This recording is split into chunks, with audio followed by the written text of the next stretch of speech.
Sean, introduce yourself. Hi everyone, my name is Sean Oakley. I met Oz at university. We went to Reading together. I studied philosophy, although it wasn't through our academic pursuits that we became aware of each other.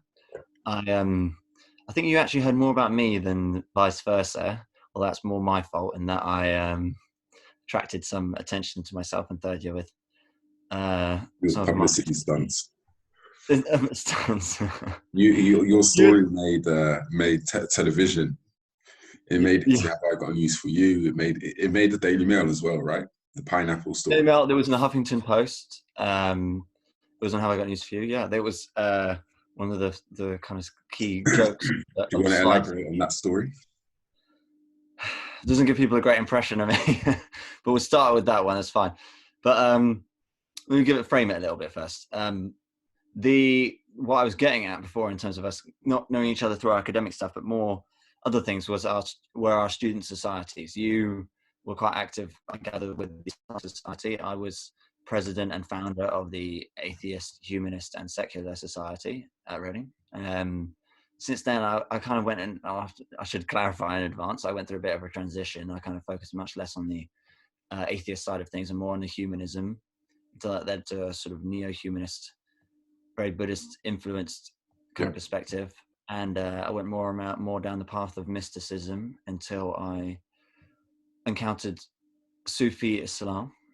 And that kind of brought me into the fold of Tawheed, if you like. But yeah, that's the context. But at the time, I was had various people. I was not the most hawkish, I would say, even though of the committee of the Atheist Society or the Humanist Society. I was kind of middle of the road. But we had a couple of people who are one guy is a very passionate Marxist, and he and this other chap were even more fervent anti-theists. What was his name? Than me, I would say.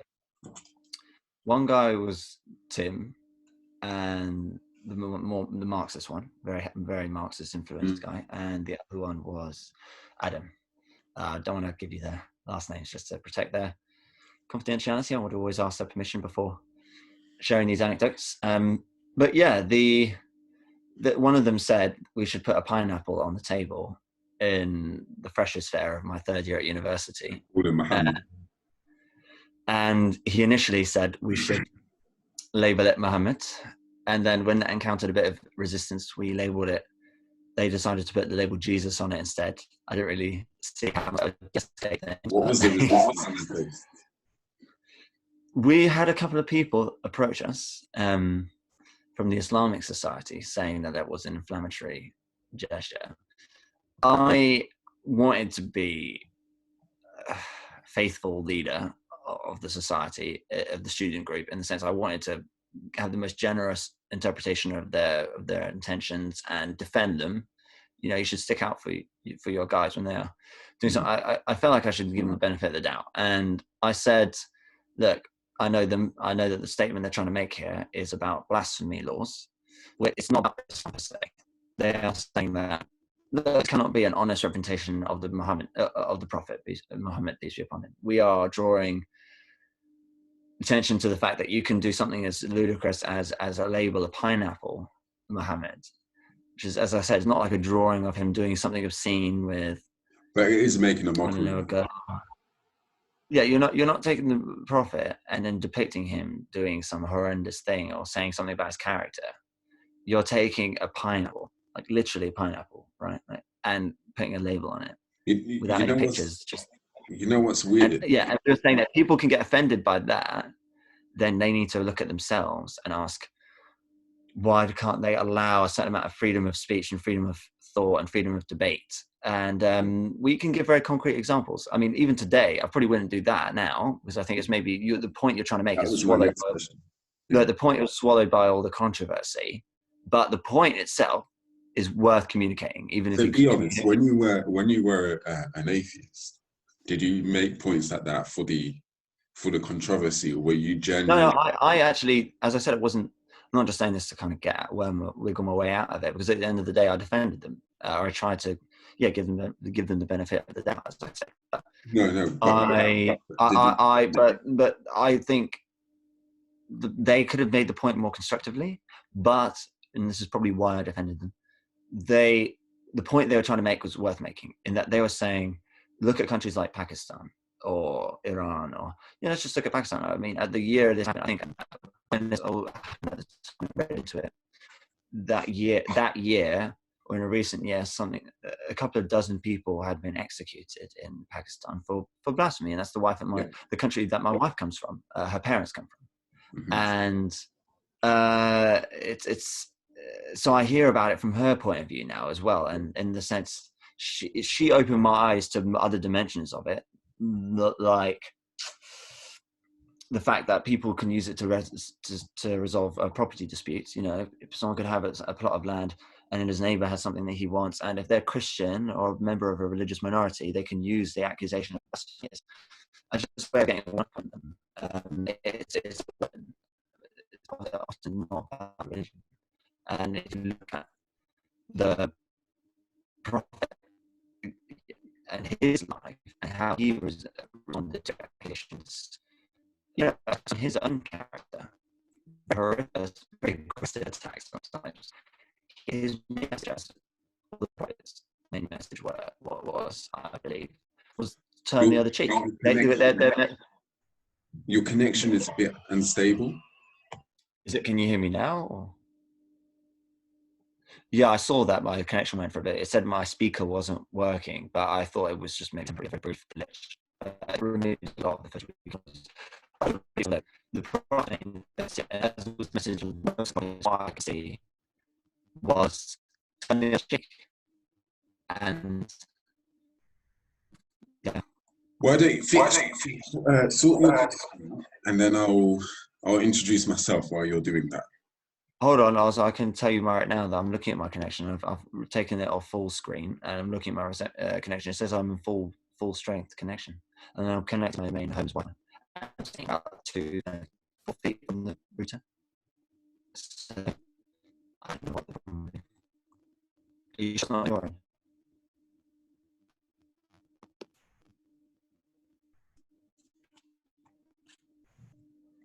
Okay.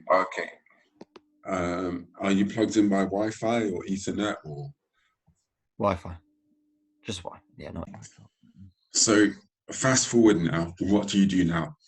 You work in the Slough Palestine Solidarity Campaign, yeah, and you're a Labour councillor. Indeed, I am a Labour councillor now, and I have obviously, like everyone else, thought about my place in the Labour movement and what I can do for the Labour movement going forwards. With the with the past few months of events, the 2019 general election, which was not nearly as successful as the 2017 election was, obviously for Labour. It was 2019 was a bloodbath, and in the wake of that, the current left of centre, if you like, leadership of the Labour Party was removed. I mean, people will say that elements of its platform will continue. That's my hope, that the progressive aspects of the Labour platform, because for me it was never about personalities, whether it's Corbyn or anyone else. It was the progressive platform, which actually in many ways represents the majority of opinion in this country when it comes to economic issues in terms of public ownership of the railways and blah blah blah. But the social views are undoubtedly the massive majority of young people's opinion. The divide in terms of the vote in December 2019 was, from what I saw, the most stark when you compared the voting patterns of the elderly as opposed to the very young. And I think it's only a matter of time. I hope that in the years or maybe decades to come, that the current leadership of the Labour Party will be replaced by the young cohort that has come in. That is, people have asked, what is Corbyn's legacy? The thing that he has really done to change the party permanently. And I am that legacy. He brought, and people like me, he brought in newer, younger membership, increased the size of the membership by hundreds of thousands of people. It's now the largest political party in Europe. And that's his legacy. And I was proud to be to have been a part of that. And to answer the other question, which about the Slough PSC, that predates my involvement in Labour. I would say that I was always interested in the Israeli-Palestinian conflict, not as much as I came, not as interested in it as I became about 4 or 5 years ago. I would say I was motivated by Operation Protective Edge, and what I thought was just an obvious aggression and unnecessary escalation on the part of Israel, the Israeli government under Netanyahu, who was the country's most right-wing prime minister in ever, probably. And he is now the longest-serving prime minister in the country's history. And all the former heads of Shin Bet that I think are still alive, or at least all the ones that they interviewed for the documentary, The Gatekeepers, said, and it's always the same. It's like in Latin America when you ask people about South America, when you ask them about the drug war, like all these former prime ministers, former presidents, former home ministers, whatever, say, oh, it's absurd. Like, why are we doing this? Why are we spending so much money on hunting small farmers just trying to make a living through selling cocaine because we don't give them a proper economic opportunity? You know, they throw gasoline on the symptom and then completely ignore the cause, somehow making both worse. But they said, all these former heads of Shin Bet, that any sensible leader of Israel or Israeli administration would approach Hamas for negotiations. They're in a stalemate. Hamas is not likely to be kicked out of Gaza anytime soon. I don't think the international community would stand for Israel moving into Gaza and just kind of replacing its government or setting up a public government. That's what all that hoo-ha is about. And what I think Israel bases a lot of its kind of contemporary identification as a democratic state on this withdrawal from Gaza, and then them dragging out all these wailing Jewish settlers who are so sad to lose their homes. And really, we found out they were just evacuating these people so they could bomb it to the Stone Age, as some of their kind of more hawkish ministers have said their goal is. They should be in negotiation. Diplomatic channels should be open and healthy with Hamas. If they're expecting this situation to change at all, I don't see Israel's administration is becoming any less right-wing anytime soon. And Hamas isn't going to go anywhere either. So why aren't they talking to each other? It's absurd.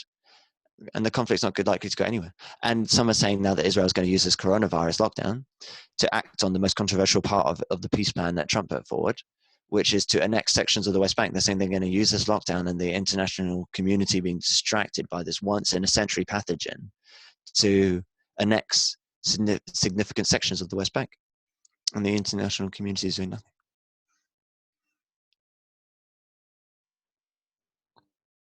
So now, with regards to, obviously, you're now an editor at Arab Research and Advocacy Bureau. So I'll introduce myself. Obviously, I'm the founder of the bureau, and it made sense actually that we kind of joined forces and worked together on a project. And yeah. So what's it called? So how do you foresee kind of what was your interest in joining the bureau, and like how do you foresee the kind of value that you're going to add to the organization?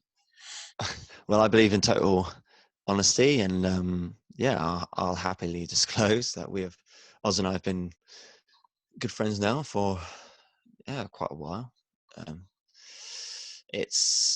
We always had good conversations, realized our minds kind of overlap on a lot of the most important topics, at least politically and religiously, the stuff that really matters.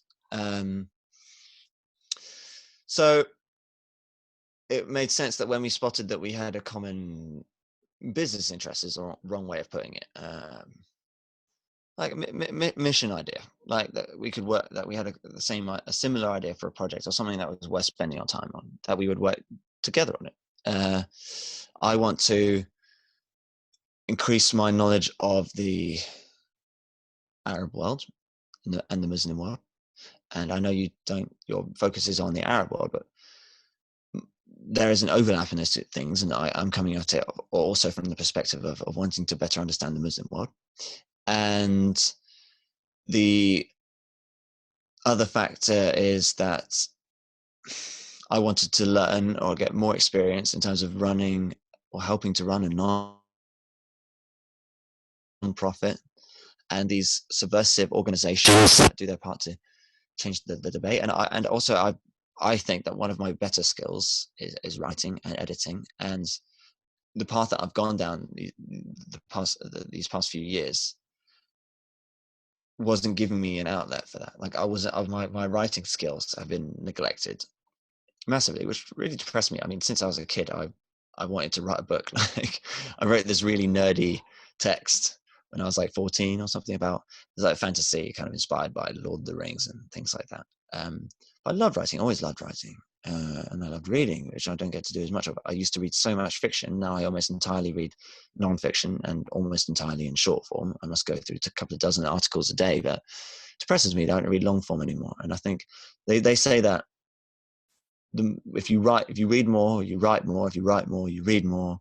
It's like a positive feedback loop. And I think if I get more into my writing again and my editing, that will also in turn increase the amount that I read. And I mean, it does, because you are, that's the other thing that drew me to you, that you have such an excellent cross-section of writers from across the Arab diaspora and the Arab world. And every piece I've read so far has been, it's been quality over quantity. They've been insightful, and just a really good cross-section of people with their own perspectives. And it was just seemed a great thing. It was almost fun for me, man. I mean, yeah, you're paying me by the hour sometimes, but I don't work that many hours. A lot of what we do is, shall we say, off the record. Like, we just like brainstorming, and it's mutually beneficial, I'd say.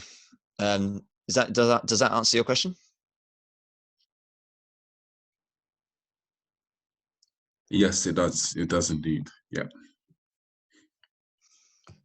So yeah, happy to be involved and to be having this chat. No, likewise. So in terms of, you mentioned that Arab culture and Islamic culture don't always align. So what's your views on that? Would you describe yourself as a secularist? This is one of those hot button topics, and the family I married into, and the Sufi Islam that I adopted, would fall on the anti-secular side of that, in that they are very proud. They are from Pakistan, although my brothers-in-law both speak fluent Arabic. Both have spent significant amounts of time in the Arab world, so they feel very Arab in that sense. They would say that Islam is undoubtedly, or at least Tawheed, monotheism, the Abrahamic tradition, is a defining factor of Arab culture. And they would probably also say that a lot of the dictators and the despots you see today in the Arab world, you can trace a lot of their ills to them rejecting this traditional religious aspect of Arab culture. Perhaps, I don't know. They suppressed the authentic religious feeling, and they suppressed Sunni Islam. Like, they would equate people like Assad with religious minorities. I don't agree with their thinking. I think that the dictators have been from all walks of life. You see Saudis, and they are undoubtedly dictators, but they disguise it behind a veil of religion. But then you see dictators who are more secular, so that cannot be the common denominator. The common denominator is dictatorship, authoritarianism, and it's justified in all sorts of ways. I don't know. Maybe I'm just going around the bush a bit. Do you think that secularism? Do you think it's compatible with Islam to believe in secular government? What's your opinion on that? I think that there can be a false dichotomy, that in that the principles one might associate with both soft theocracy and soft secularism are actually not as incompatible as people think, because a generous, progressive, forward-thinking religious outlook means that you will treat your minorities fairly. Yeah. And soft secularism says the same thing, but in reverse.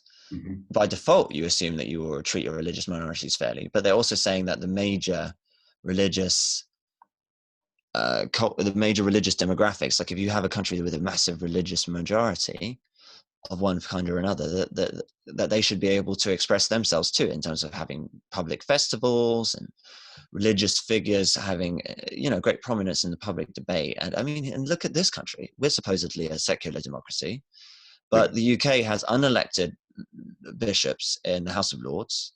And every time there's a major event, look at the coronavirus things. Well, one of the first people to be given a statement was the Archbishop of Canterbury. Yeah. In fact, the UK is the only country, along with Iran, that has unelected religious officials permanently sitting on their kind of government. It's interesting.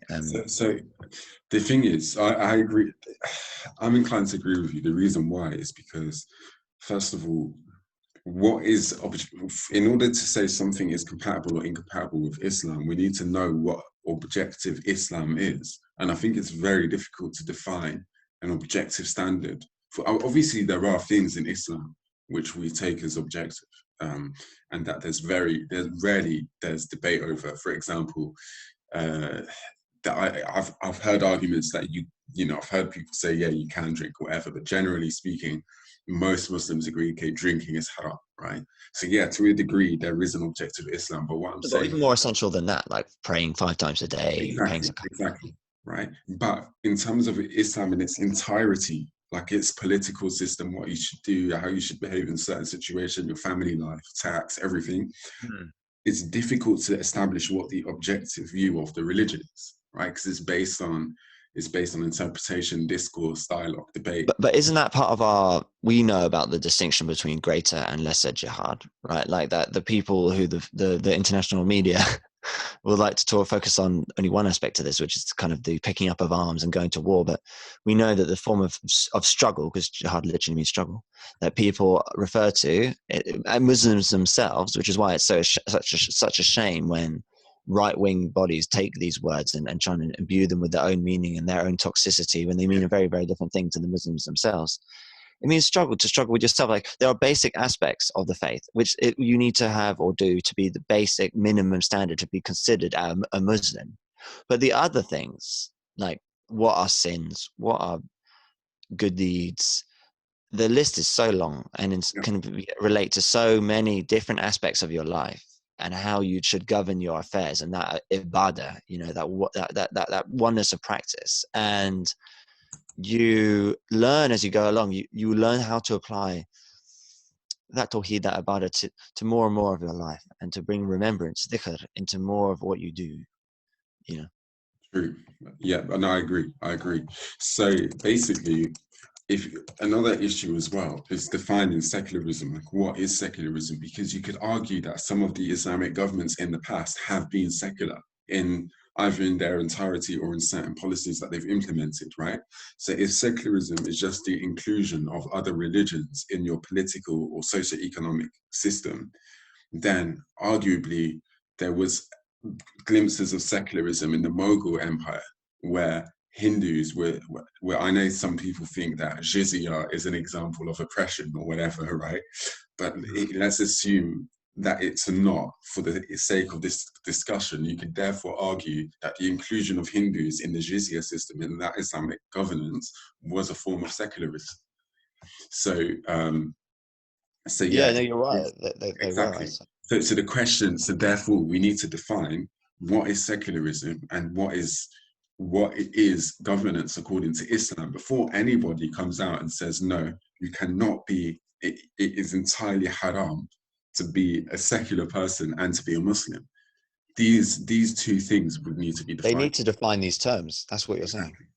Exactly. And a lot of people don't go through the intellectual work of doing that. They just repeat whatever their imam or their parents or whoever else is, whatever they've told them. That is definitely one cop-out. The second cop-out is when they say, no, this is filsafa, it's the act of shaitan, you're kind of going and looking into stuff or whatever. They call them Mu'tazilis, or anybody that engages in kalam, indulging in behavior, right? Kalam itself has become distasteful. The philosophy, like the philosophers, have been tossed aside even though they played a decisive role in the very thing that so many Muslims celebrate, like the Islamic Golden Age and these other things. It's bizarre to me. They talk about the Islamic Golden Age, and they lift up the achievements of people like Ibn Sina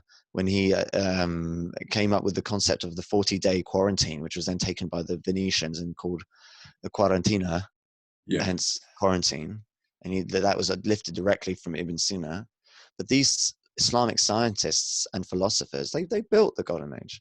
And the ending of the Golden Age wasn't just with the burning of the Beit al-Hikmah, the House of Wisdom in Baghdad. It was with the literal burning of the House of Wisdom and the figurative burning of the House of Wisdom, by casting out the legacy of Islamic philosophy and Kalam.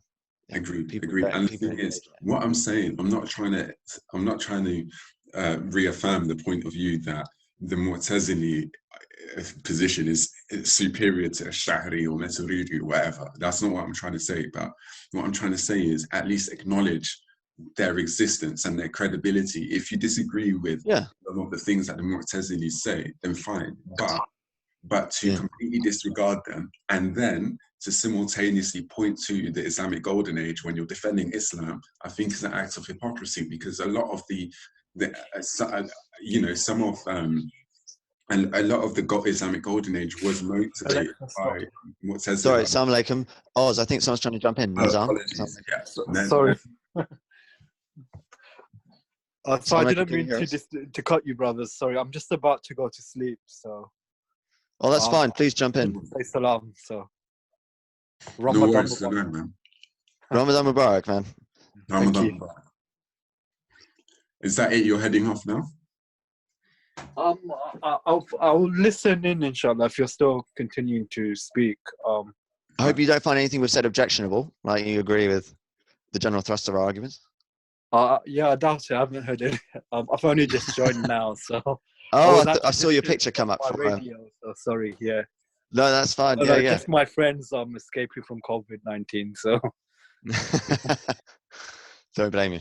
I think we are just, it's a Groundhog Day now. I've stopped following the news. I'm just think every day is the same as it's not good for your mental health now. That's why we're trying to break up the routine here. Me and Oz are trying these new projects, having conversations. I just said to my wife earlier, and she understood where I was coming from. I said, look, don't take offense, but if it was only you I spoke to every day and the kids, I would have gone Delali already, Like, I need to talk to Oz and stuff sometimes. But, it's actually a good idea what you're doing, so. Thanks. Jazakallah khair. Appreciate it. My friend Sadat, he might be interested. He's from Toronto. Oh yeah. From Canada. Do you mind if I invite him? Like, if I just email him? Invite him. Yeah. More than welcome. Yeah. Okay. Cool. Thank you. No worries. So Sean, I want to ask a question. As somebody that converted to Islam, hold on, can I answer your point quickly first? Because I think this is also worth mentioning about the Mu'tazilites. That, as you say, we're not necessarily saying that they were correct, but to discard these major historical schools of, like, they can't, this is a deeper point I'm going to try and make here as well, like an even deeper point, that they can't look back at the ancestors or the Salaf and say, oh no, they might say only the first 3 generations. Well, look at these early alim, right? Al-ulama, the ulama, the people who are the founders of the faith and the amazing scholars of the first centuries of Islam. And they say it's really important that we connect with these figures and that we look at their opinions and their legacies and so on and so on. But then they'll turn around and say, oh, but the Mu'tazilite school is out of date. It was debunked. What's the point of looking back? Like, yeah, Islam has changed. It changes in the sense of, which scholars are in fashion, but they were, you shouldn't deny it, the dominant school of thought, actually, not just a school of thought, but the dominant school of thought in the Islamic world for a few centuries, right? Like at least 2 or 3 centuries, from my understanding. And not only that, but not only that, but at the peak of either the peak or one of the peaks of Islamic civilization. In that we're talking about when Baghdad was actually the largest city on earth. Like, I don't know if people want to know the basic history of the large cities on earth. Like, you go way, way, way back, you look at like, the first cities to reach above 50,000 people or above 100,000 people were in the Fertile Crescent. So you look at cities like which is one of the first cities ever. And really bad. Your mic is really bad. It's not working. It's distorting. Are you sure? Yeah. How about if I twist it a bit? Is that better? It's better. Yeah. Yeah. I was maybe holding it too close. Let me just put it back. So the first city. So what I'm saying is, sorry, bro, I'll wrap up real quick, I promise. Baghdad was the largest city on earth for a few centuries running. It had, not only was it the largest city on earth, but it was the largest city to have ever existed at that point. Alexandria had 1 million people about 2,000 years ago. Baghdad had over 1 million. It was the first city to reach well over 1 million people. It had like 1.2, 1.3 million people for a few centuries, and was the largest city ever to have existed. And that was from about 900 to 1200 AD, I believe. So that's an amazing fact. But anyway, sorry, bro. So ask away. What was your next question? What I was going to say was, actually, this is surprisingly where I agree with people that define themselves as Salafis. Or, well, I know some people find that to be a derogatory term, but it's the position that you have to draw the line eventually, right? So I actually, even though the reasons for which they go by the first three Salaf, the first three generations, is questionable. I know they use that hadith, follow those after me and those after them, and that's how they establish this. But at least they draw the line, because then you get into a point where do you draw the line? Whose Islamic opinion is considered authoritative enough? And I agree generally that in general, with time, is an opinion can become weaker, or the basis through which that opinion is formed can deteriorate throughout time, as a general rule of thumb. So for establishing a limit, I actually think they're right to do that. I agree with this. No, I think they are. That doesn't mean you should completely disregard any other consideration after the first three Salaf, right? But to wait, to hold a greater weighting against something that happened earlier is actually a point I agree with. Yeah, but then, bro, none of the current madhabs or schools of kalam existed during the first three generations of the Salaf. Like, people have tried to argue, that this or that companion was really Maliki, or no, but only the really jahil, like, people who were trying to make that argument. It's not. Those were the really early days of Islam, before these kind of schools of thoughts developed, and that's so it doesn't really contradict my point. I'm talking about the general point that we should take those who came before us seriously. And of course, people who lived during the actual lifetime of the Prophet, peace be upon him, or whose parents or people they had direct contact with were in the lifetime of the Prophet, then they have that special connection to the last of the prophets. But peace be upon him. But the people after them still, I'm just saying, they seem to have that general opinion as well, that what is past can be authoritative. And if it can be authoritative, why are you automatically discounting something like the Mu'tazilite school of them? Yeah.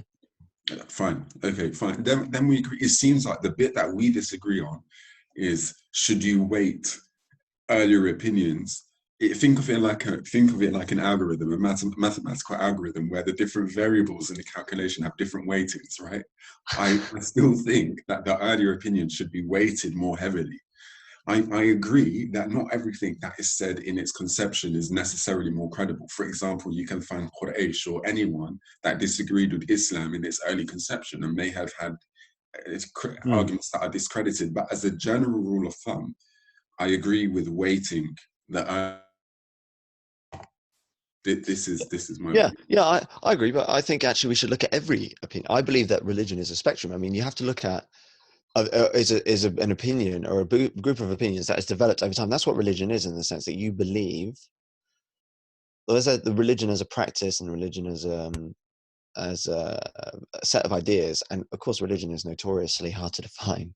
And when you have like Western definitions of religion, they often don't take into account schools of thought like Buddhism. You know, they talk about it as belief in a god, or they don't include polytheism, and it's very hard to define in that kind of inclusive way. But I tried, and my conclusion was that belief that we have one highest reality, that there is an objective reality, it has some internal and external coherence, and that that's highest reality has enough almost universal reality, has enough power and relevance to our daily lives that we should try and kind of strive towards it and come up with that kind of all of our behaviors and make as many of our behaviors as possible coherent with that ultimate reality and the true meaning, the ultimate meaning of life and all this stuff. So with that in mind, Right. Yeah. you with that in mind, that's why religion, if we believe there's that one reality, then we believe that people across all times, right back to the prophets that lived thousands of years ago, Yeah. would have had access to that truth. It's not like that we in modernity have an exclusive access to that truth. Yeah. We have, in fact, it's more impressive, and this is the point, right, maybe, that it's more impressive if they got access to those higher moral truths when they had less of an access to kind of these basic commodities that we enjoy today, like education, healthcare. I mean, when you are, and this is the basic kind of Maslow's hierarchy thing, isn't it? Like if you are just thinking about your survival and not starving in a week's time, then that's pretty amazing. If you have time to start thinking about philosophy and the ultimate meaning of life, and they live in a pretty brutal world, a lot of these people. True. You know what I'm saying? I agree. So I wanted to, because obviously you're involved with the Palestine Solidarity Campaign, and you're also a Labour councillor. Is that right? You work as a Labour councillor at the moment? Yeah, I am still. Yeah, sorry, I thought we might have covered this already. No, yeah, I should clarify. I was and am still a Labour councillor. So I question. Yeah. Sorry, go on. Is your view on Palestine that the war is a religious war, a political war, or a combination of the two? Because I view the Palestinian conflict through more of a political lens. It might be my bias as an Arab, right? But I see it as more of a political problem as a religious problem. But I know that some people kind of romanticize the Palestinian issue and make it about Al-Quds and Yom al-Qiyamah and whatever. What's your view on this as a Labour councillor or as somebody that converted to Islam and is, I don't want to use the word in a condescending way, but is discovering, for what lack of expression. So you're asking how I got interested in Labour and how I got interested in the Israel-Palestine issue, yeah? Yes, and also actually more important than those two questions, to answer this one first, is the Palestine issue more of a religious conflict in your opinion, or more of a political conflict? Well, it's both. Why choose when you can have both, right?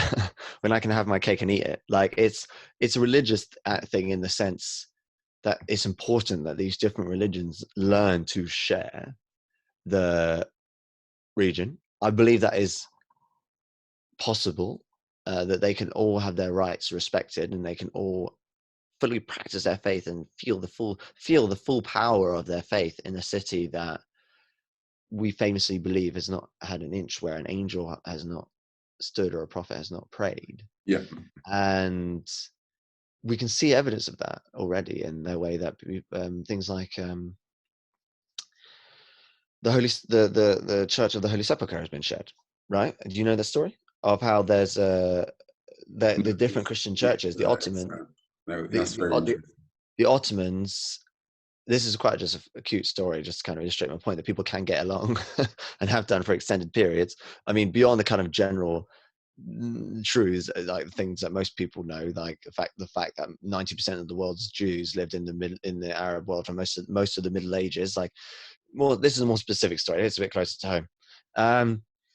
During the Ottoman rule of Jerusalem, this kind of issue came to a head where the different Christian churches kept fighting over who was going to run the Church of the Holy Sepulchre, right? And these different Christian denominations were just fighting, squabbling over these really silly things, right? Over what should be a sacred place, and they should be able to run together. And that's the gist of it. And to solve this problem, the Ottomans came up, I think, arbitrated a solution that everyone thought was agreeable, that they give the keys to a Sunni Muslim family. For centuries, this one family has held the keys to one of the most sacred sites in Christianity. Well, that is really interesting. I'm just trying to establish the connection with the political and religious issue. I'm saying that the religious angle, to answer your religious question, that it can be a religious thing, but the people see that as meaning that it is an intractable conflict, something that can never be solved. You're saying that these religions are at war with each other. And I think that's not true at all. It's not a slur. And politically, it's also, it's a conflict where, as we was discussing quite recently, that there is the simple truth, just as in South America, where you talk to former prime ministers or presidents who say that the war on drugs is stupid, but they always say it after they left their tenure. Yeah. In Israel, I think former heads of Shin Bet, which is like the Israeli FBI, their internal security service, who are still alive. I think either all the ones that are still alive or the ones that they could interview for the Gatekeepers documentary, said that they all said that Israel is the current Israeli administration, which is the most right-wing administration possibly in the country's history, and they have their longest-serving prime minister in the country's history. They are idiots. They described, these former heads of Shin Bet said they were idiots if they are not sitting down and negotiating with Hamas, because Israel's current government is not going anywhere. Yeah. The political mood in that country is not shifting anytime soon, I'd say. Yeah. And Hamas also aren't going anywhere. And they're in a stalemate. And you agree that Hamas are politically motivated as well as being ideologically inclined? Well, of course, they're politically motivated. Their theology does not exist in a vacuum. I say this because I believe that everyone involved in conflict is politically motivated. I'm not just singling out Hamas. It's my opinion that all actors are politically motivated. No, unless you're a monk, your religion and your community activism can be non or apolitical if you're like a monastic, right? Like you're a Buddhist monk walking out into the village. Even then, if it's very difficult unless you're like, I don't know, like a Prophet Muhammad Sallallahu or something. It's very difficult to be someone that operates without any selfish interest at all. It's very, very difficult. No. Political. You're conflating here political interest with self. They're the same thing. I'm saying that, no, not at all. The Prophet was They're connected. The Prophet was no, not at all. The Prophet was a political actor. He said, peace be upon him. He said that he came to bring a new political order to the country. He brought down the Qurayshi administration of Makkah. He was involved in several conflicts. I would say defensive, like he was not the aggressor in these conflicts. But politics, as defined by the Greeks, was, I think, anyway, it'd be quite hard to find one definition of politics from the Greeks, but maybe the most prominent one is the management of the relations. Exactly. It's the regulation of the relations between people. Exactly. John Stuart Mill famous liberal philosopher, famously said that religion is what a man does when he's alone. But in Islam, we don't agree with this. We think that religion is not just what you do alone, it's what you do. It definitely intersects. I agree. Just one thing, Salsabel in the chat, I believe she's Libyan, has said something very interesting, which is that Arabs are more like, she believes Arabs are more likely to see the Palestine conflict as a political one as opposed to a religious one, whereas Muslims who are non-Arab viewing the conflict may view it from a religious lens. But there's just one thing that I want to mention on this. The reason why I'm reluctant to view it more as a religious conflict than a political one is because where do you draw the line? Because the entire Mediterranean, South Europe, North Africa is religiously significant to some extent, right? You have religious ruins and remains in Turkey, in Egypt. So is a war in Turkey a religious war? I mean, where does this end? Do you see what I'm saying? Is a war in Iraq? I suppose that Daesh, ISIS, did view the war in Iraq and Syria as an apocalyptic war, but the point I don't agree with you, dude. I think that there is a special significance that we can put on al-Quds, on Jerusalem. I think it's one of the only three. But is that significance that we've placed on al-Quds compared to other holy mosques? Is that something that we've socialized? Is this something? It's something in the text, bro. It's something in the text. I mean, the Christians, Jews, Muslims rightly revere the city. You know, the Jews believe it was the site of Zion, which means the beginning of the world. Like Zion literally means, people always think about Zionism, but the word Zion actually is like a theological term in Judaism, and it means the beginning point of the world. And it's got all this theological baggage. Christians obviously shouldn't be elaborated. It shouldn't have to be elaborated on the significance of that. They believe the Prophet Isa was literally the son of God, and we all know the significance of the city to him. And Right. So basically, and with Muslims, it's the one of only 3 masjids that is kind of really singled out by the canonical text, the Quran and the Hadith. What you're saying is it becomes more of a religious issue if the place is mentioned in the Quran, right? No, it's not about it just being mentioned in the Quran.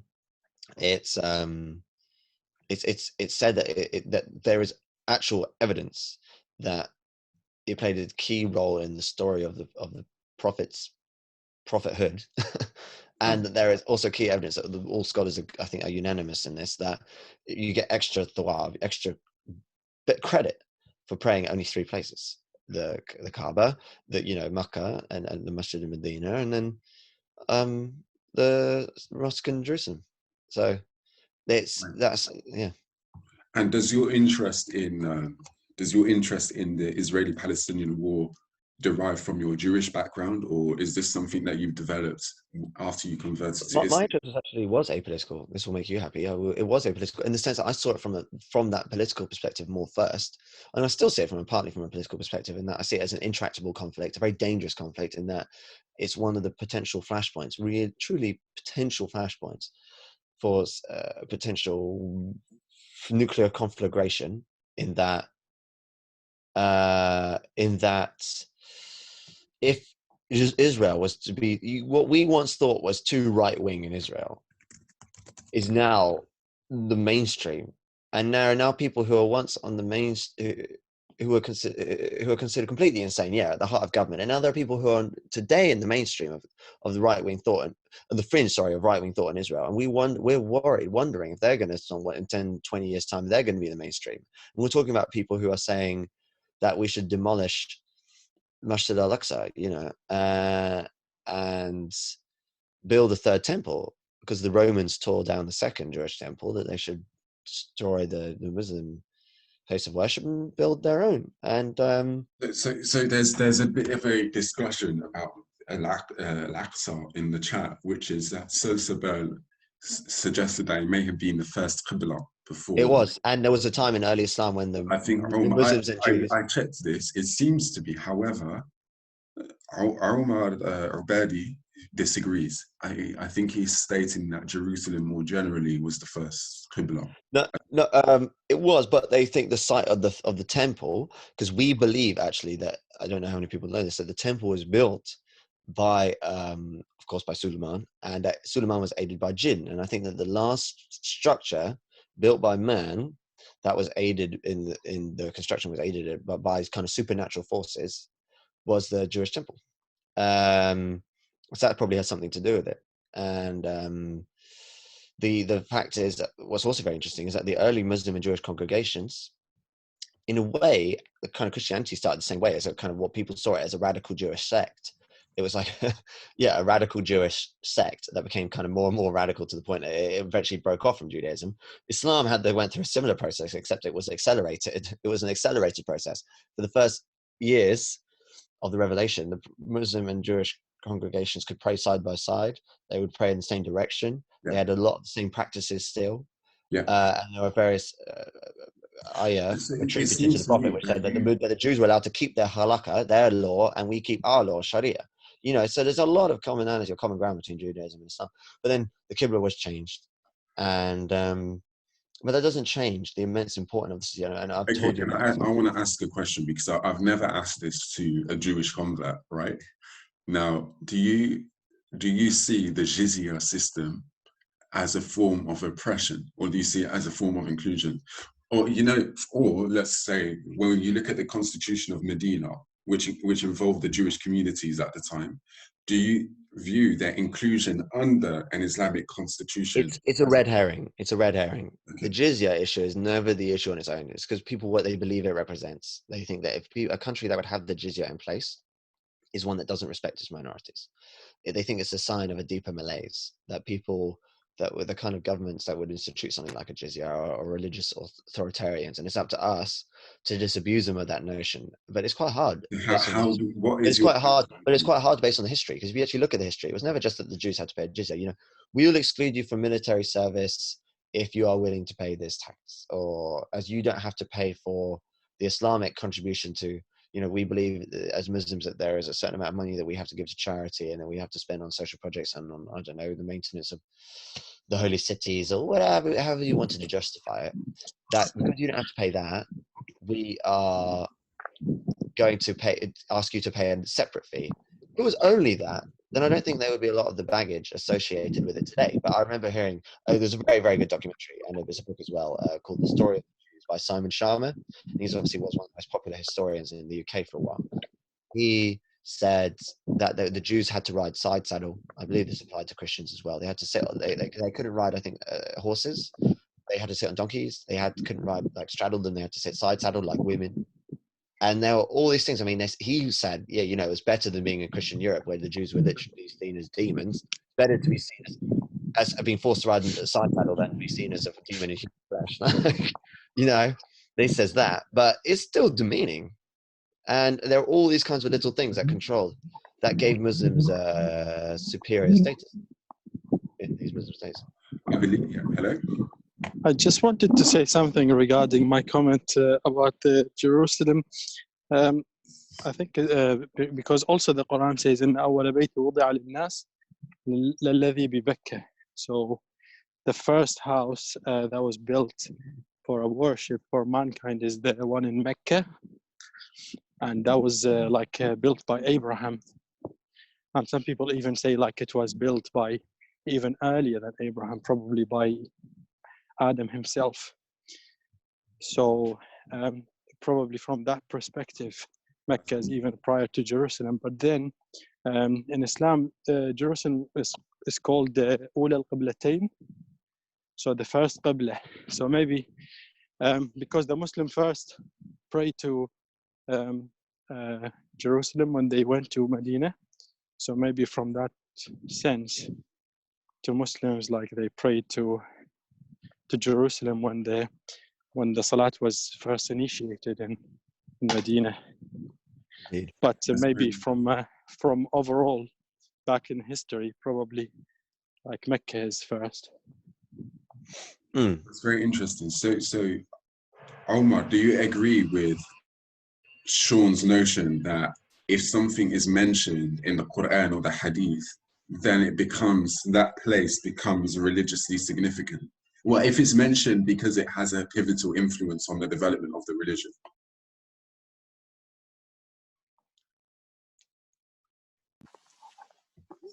So the question is because it's mentioned, it's important, or what's the question exactly? So the question is essentially, when you look at war in the Middle East, there are many places that are affected by conflicts in the Middle East that have some form of religious significance. But where do you draw the line when you say this conflict is now more of a religious war as opposed to political war? And Sean's position is that it's not sufficient for that place to simply be mentioned in the Quran for that place to be significant, but that place would have to have a significance in the Quran, and then war in that area would become religiously significant. Yeah, I think there's probably like a political side of it as well, but also maybe like religiously as well, because you know Jerusalem is very important. Is the land of the prophets. All the prophets, they were like mostly in that area, in that part of the region. And Abraham, God promised Abraham that they will inherit this land. So obviously, this is not like forever to people, regardless if they follow God's commandments or not. Yeah. So I think from that point of view, God would only give it to people who follow the commandment and obey and follow the prophets, because God sent many prophets after, like from Jesus and also Prophet Muhammad alayhi salatu wassalam. So I think the people who would inherit that place would be the people who kept following like God's command through the new prophets, which is Jesus and Muhammad. Okay, that's very. Omar, do you mind? You don't have to say this, but do you mind if I ask you what your ethnic background is? I'm from Iraq, Baghdad. Nice. Okay. And would you describe yourself as Sunni or Shia? Or, Yeah. yeah. Okay. So yeah, it's very interesting. When you view the Israeli-Palestine issue, do you view it as an issue that affects you as an Arab, although you're Iraqi and not Palestinian? Definitely, it affects me very, very much. To be honest, when this deal of the century happened, I was just watching the news and I was literally crying in my car just watching it, because this place is so holy and so, I think is that's my point. That it's not. Yeah. That it's not a religious or a political conflict. It's that it's both, and there's no point denying that it's both, because if you had these extremists in Jerusalem come in and one day actually threaten to do that, to destroy Masjid al-Aqsa and to build the third temple there, I mean, forget about the theology of it. I mean, the fact is that there would be a nuclear war, I guess. I would say, like, somewhere like Pakistan or a Muslim state with nukes would definitely respond. Israel would respond in turn. We know that at the Dimona reactor, it has hundreds of nuclear weapons at least. There's a very real risk of a nuclear conflagration, and it's in the conflict. You cannot deny that the religious and political dimension play a part in making the conflict more dangerous, more unstable, more. Yeah. Yeah, I agree. And I think the Palestinians have lost the conflict. I think the conflict has gone too far, and the machine that they're facing, which is a US-backed Israeli state, is just too powerful to overcome. So the thing is, based on the current parameters, no, I'd say they're only too powerful. Based on the kind of parameters that you've applied here, like you're saying, based on the kind of the game was rigged, and that they were asked to pander to a stupid plan, a stupid notion, like that 2 states was ever achievable. Like maybe once upon a time it was, but the 2-state solution was. It's over. It's not achievable. It's not achievable. How short was it like? Really? Yeah, I don't think it's nice to see you, Omar. By the way, guys, thank you. I'm walking.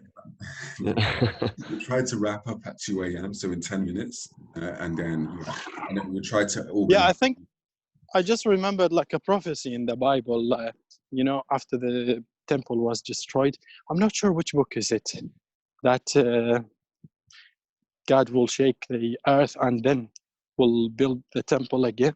So there's a prophecy that even though the temple was destroyed, it's going to be rebuilt again. And I don't know if you know about the Hadith. Sorry, go on. Yeah, Sorry. So it was, from my point of view, I think it was rebuilt when the Muslims took Jerusalem and they rebuilt it as a place of worship and Well, of course, I mean, and I would be inclined to agree with you, but from the Jews' point of view, it's a real insult, because it's a very emotive thing even now. I mean, clearly, it led to the founding of the state of Israel and them resurrecting a almost dead language, Hebrew. They believed that it was just an unimaginable catastrophe that the Romans came in, and the Judean revolt was, by some metrics, the largest rebellion to the rule of the Roman Empire in the empire's history, because it took 4 Roman legions and 2 future emperors to subdue it, and they ended up destroying the temple, taking some people estimate something like 20 to 60,000 Jewish slaves. They even helped at the building of the Colosseum, and they say that there's so many Jewish slaves were brought into Italy that the bottom of the slave market basically dropped out. Like the price of slaves dropped so low, and that's why you have today Jewish people all over Europe, because the Romans did this. It was a typical tactic of theirs. Whenever they found an ethnic group that had a kind of too strong a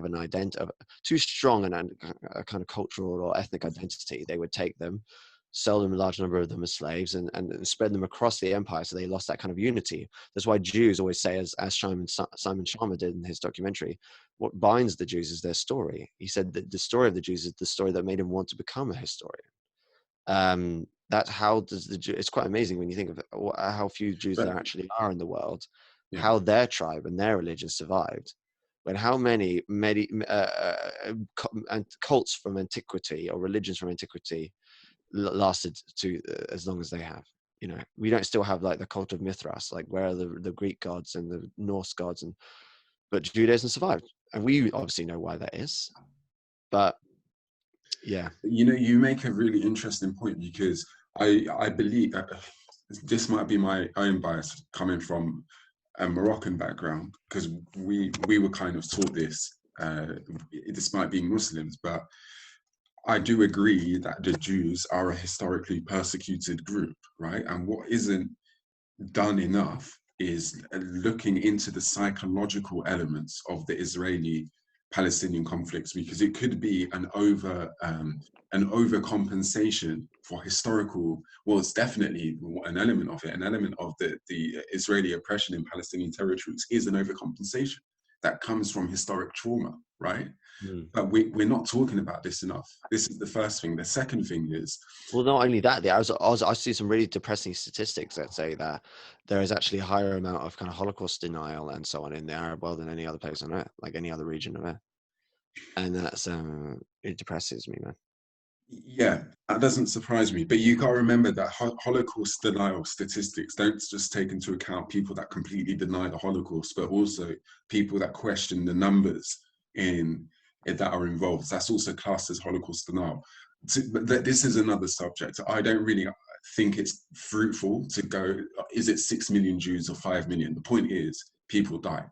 You know, it's a bit of a pointless. But it is fruitful in the sense, look, you're right, it's a diversion, and which is why people shouldn't be talking about it. It doesn't benefit the Palestinians to ignore the historical trauma. Like, you have to be able to understand the Israeli state, you have to understand its psychology, and they do believe that they are providing the only state on earth where Jews can be safe, and you have to undermine that notion in order to appeal to the Israeli people, because I don't think you'll ever get peace with a country unless you can kind of, to some extent, win over the hearts and minds of its people, or at least pacify them in some way, right? And when they hear people debating the numbers of the Holocaust, actually ours is quite clear. We believe that something like I believe it was 5.8 or 5.9 of a million Jewish people. So yeah, it's almost exactly 6 million Jewish people died, and there are about another 5 million who died in the Holocaust who were of other minorities, something like 2 million Roma or Gypsies, which they called the Shoah is Hebrew for the calamity. The Roma called it the devouring, the paramos. And the Holocaust just means, like, a Greek term, I believe, for like the all burning. Like it's a catastrophe, or the worst genocide of the 20th century, possibly, probably, and one that meant a lot of things to a lot of people. But the Jews were obviously a massive, massive victim of it, and 90% of the Jewish people in Europe were exterminated. I agree, but look, this is the thing. It's also, even if you want to look at it in selfish terms, it's also in Arab interest to not kind of run around in circles over these points, right? Because what we need to do now is acknowledge history, acknowledge what's happened, acknowledge the result of it, and part of the result of this is a historical trauma, but now to find a solution to the problem, which we're now involved in inadvertently, right? So yeah. I feel that they always pass the buck. The older generations always pass the buck down the line. You know, we all agree. That are still their problems. I'm pretty sure everyone in this chat all agrees that what Israel is doing is in complete contravention with international law, and that the human rights abuses on their side are massively disproportionate compared to the Palestinian side. And I don't think it's a form 100%. Of bias to say that. It's actually bias to pretend to level it out deliberately to appear neutral. That is bias, right? But calling it out as it is not bias. The thing where we probably disagree with is the extent to which we acknowledge Arab responsibility, not in whole, but in part, for not resolving this conflict and allowing it to go on, where we're at inadequacies, where did we fail politically? Why haven't we resolved this, the question of refugee status? Things like this. We're not taking responsibility. It's always the West is better, the West is bigger, the West is this. What about us? What are we doing? Right?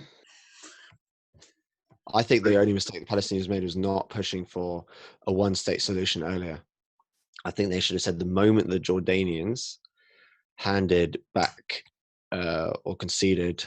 Yeah. I mean, there's so many ifs and buts you can apply here, but like the 1967 war, you know, the wars all those decades ago, that when the West Bank went back to Israel and then Israel occupied it, and you could have said the moment that it kind of changed hands from Jordan to Israel, that they should have said, look, let's just fight for equality as equal citizens of the state of Israel, and not cling to this idea that, because where are they ever, okay, maybe there was, as I said, a time maybe in the 70s and the 80s where it appeared feasible that there were few enough settlers in the West Bank, Jewish settlers in the West Bank, that they could have had some kind of exchange and it would have been feasible. But as soon as the facts on the ground changed, they should have disabused themselves of these kind of fanciful notions. Like, there are hundreds and hundreds of thousands of Jewish settlers in the West Bank now. Yeah. Mm-hmm. Like, I don't see, and it has been that way for a long time now, brother. Like, yeah. But you acknowledge that the colonizers in the settlements have deliberately complicated the issue by creating. 100%, the settlers are the main. I always say to people, there's a lot of aspects of this conflict, but if I had to pin the current situation on and how tangled it is on any one group of people, it'd be the settlers. The settlers completely. There was a solution that might have been viable that the international community seemed to be behind, which is the two-state solution. For a time, they were behind it, and the people who made it unfeasible on the ground were the settlers. And it was such a cynical move on the part of the Israeli state, because they provided like free, cheaper property there. A lot of the people who moved to the West Bank settlements and from within Israel were actually not motivated by kind of religious fundamentalism. They believed that they went there for the cheaper property, like house prices were lower. And why was the property so cheap? Like, we know. The whole thing's so farcical. It's maybe, like, reality is strange. Like, reality is stranger than fiction, isn't that the saying? You know, like, yeah, no, you're right. You're right. People right can be so cynical and so selfish and such bastards. Can be a bit of a mess. We probably need to wrap up. Yeah, I think this is a conversation for the next chat. So maybe we can talk about any other opinions before we wrap up. So Omar, if you wanted to say anything. No, I just wanted to say, like, you probably know that there used to be a big Jewish population in Baghdad. About 30% of Baghdad population was Jewish, and they were like sort of like kicked out 1948 and prior to that, when the Jewish migration started to come to Palestine. So, to be honest, I'm against oppressing any like innocent people. So I see like Jewish people living in Iraq, they have nothing to do with Israel. So I was sad that they left, because they have not committed. They're not responsible for that, and also because when they left Iraq, they went to Israel, and they helped build the new state of Israel. And there are some other reports as well that like there is someone behind that like attack on Jewish population, even the Mossad, some people link, but I have not like really explored that, so I cannot really say. But it could be just like people started to feel sympathy with Palestine and they kicked them out, or it could be something else. So, well, there was actually more to it. It's really interesting you bring up that point, Omar, because if you want to talk about the things that made the conflict really hard to unravel, one of them was that the Arab world, and what the Arab world's complicity in it was, even if, Israel is more responsible, what the Arabs could have done better, if I may be so bold, was to not kick out all the Jewish people. Like, exactly. I've been to Morocco as well. I was of course as Moroccan, and one of the things that stood out to me there when I told them about my heritage is the amount of people who said, we really miss our Jewish neighbors. And I mean, I know Morocco's famous for being one of the most Yeah. of the Arab states. Yeah, it was really sad, man. The amount of people who said, "Oh, I knew this. My grandfather knew this guy who fix his shoes." There's actually a hadith. Sorry. Yeah, sorry. Go on. Yeah. No, sorry. Go on. Continue. No, you're going, Omar. Yeah. I was just saying that, like, there's a hadith actually. The Prophet ﷺ said, "Man adha dhimmiyan fa ana bari' minhu." Yani whoever hurt a Jewish or Christian, I'm disowned from him, so I don't know him. So I've seen a stronger hadith than that, brother. I've seen a similar hadith where it said, actually, the Prophet says, any who oppresses a religious minority will have me testify against them personally on the day of judgment. But, yeah, exactly. Yeah, so and to me, like the Jews, at the end of the day, they are monotheists, probably the closest like religion to the Muslims, because they believe in one God, and also they believe they have a law. Unlike the Christians, for example, who are free from the law, so they just live like a free life. The Jews, they have some sort of law, they obey, and rituals they follow. They pray regularly. They even have like a maghrib, you know, they pray 3 times a day, like some of the Shia do. Yeah, you know? exactly. Like they basically combine Zohar and Asr. You know, it's crazy how similar.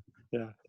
But you know, it's strange how I agree with what Omar's saying. That a lot of Jews, if the Jews from North Africa and the Middle East didn't leave their respective countries and went to Israel, they wouldn't have had the labor power, the manpower, the army capacity to achieve what they've achieved now, right? So this would have actually stopped it. Maybe Arab governments were inadequate in persuading them to stay, you know? Yeah. But but you know, Oz, they say that they did it. It was part of the early schemes by these post-colonial states. Like we had all these people who, let's not forget, right? The European Empire was handed down. European empires were kind of the inheritors of the Roman Empire, and any successful empire is built on taking the local rulers, lifting these people up, giving them all the privileges, the nice Western educations, and whatever. And then as soon as the Europeans or whichever empire disappears, who takes over, man? You get all these corrupt autocrats, and they had to justify themselves, these early Arab nationalists. I'm just, as you know, very anti-statist. I'm like, basically, I'm like a anarcho-communist. You know, I just don't trust any kind of centralized power, particularly not nation states, right? But or centralized governments. But they wanted to justify their authority to their newfound people, their post-independence societies, and say one of the ways they did that, as with any a nascent nationalist movement, is to kind of create this illusion of ethnic homogeneity. Look at the Turkish, and look at any country in the world when they become independent. Unfortunately, new countries are born. Look at Myanmar already recently when they freed themselves from this their kind of dictatorship, and they were trying to transition to democracy, and what a shambles that was. And that did the same thing. Like, she was held up as an icon to the West because she was supposed to be better than that, but instead she fell into that same pattern of, look at them, you know, they've corrupted our country, they are the alien, and our country can finally be born when we purge ourselves of these aliens. You know, people fall for the same shit, man. And again, it comes down to identity. In part, I know some people in the chat might disagree with this, but we can talk about this in the next time. But in part, it also comes down to biology and the evolution, in the sense that it's kind of protecting one's party, you know, and feeling the need to dominate over other people that identify differently to you, whatever. But this is why the Prophet warned against tribalism so much, brother. The Prophet was so emphatic about why Islam has come to end this tribalism, you know. But exactly. But yeah, no, it was a really fruitful discussion. I think it helps everyone as well during the Corona period. But yeah, I think we should continue. We should focus. The next chat should be focused on Israel and Palestine. I think what we believe the solution to the problem is and whatnot. When is the next one? Tomorrow, inshallah. Tomorrow. Oh, really? Okay. Is this time? Yeah, we'll do it midnight UK time. So I'm not sure what time. Man, I've got to get my prayers in. I've not got any Tarawih to go to. In terms of the link, yes. Am I welcome to join tomorrow? Of course, yes. So if you basically, on our Twitter, we're called Arab Research and Advocacy Bureau, or Arab Bureau. If you find us on Twitter, we post a link there. I've put the the @name on in the chat. Yeah. Just to introduce Arabbureau.org. Yeah. Exactly. So just to introduce everyone, we're an organization that focuses on Arab society, so Arab research.